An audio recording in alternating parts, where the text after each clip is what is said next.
যেমন টিচার তার তেমন স্টুডেন্ট। ম্যাডাম, আজকে একটু তাড়াতাড়ি ছেড়ে দেবেন? কেন?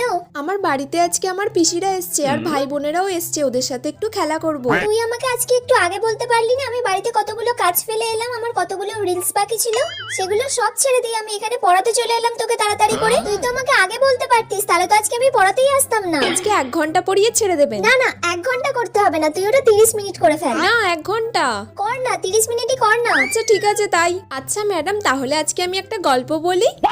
গল্প? হ্যাঁ বল বল বল, গল্প শুনি।